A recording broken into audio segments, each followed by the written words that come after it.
projet que le peuple a exprimé à travers le boycott des élections, à commencer par les élections du 12-12 2019 jusqu'à aux élections législatives du 2 juillet 2026.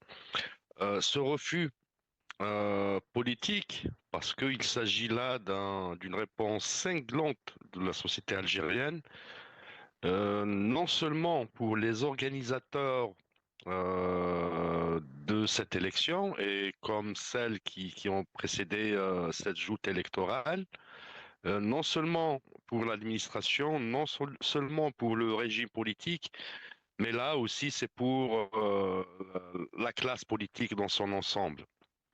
Pourquoi? Parce que là, les 20% exprimés et puis dans les suffrages, on a remarqué qu'il y avait 1 million de bulletins nuls.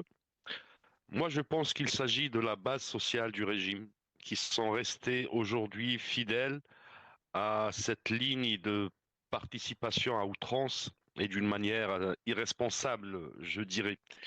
Même si je respecte leur choix, c'est un choix de se placer comme base sociale du régime, mais que je ne partage pas. Ça d'une part. D'une autre part, vous voyez donc, si on était juste après le 12 décembre, si l'actuel chef de l'État avait pris ses responsabilités en main, avait eu ce courage politique et cette éthique politique, en écoutant les Algériens qui se sont exprimés pendant le Hirak, qui se sont exprimés après l'élection du chef de l'État et à travers la loi d'urgence sanitaire,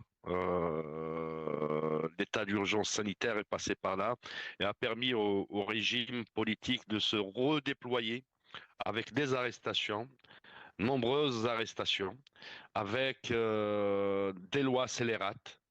L'amendement de l'article 87 bis, l'article 200 de la loi portant régime électoral, l'article 39 sur la loi sur les associations, la déchéance de la nationalité, tout un arsenal juridique qui était mis en application.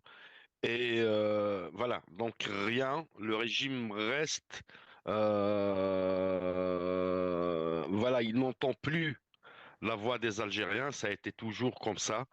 Mais le régime a eu cette chance du Hirak pour, comme disait Elias, s'ouvrir en lui-même déjà, s'ouvrir parce qu'effectivement, une des clés de la transition, des changements politiques et démocratiques, c'est la volonté politique du système en place, à travers une ouverture sur soi-même, à travers une ouverture vers la société.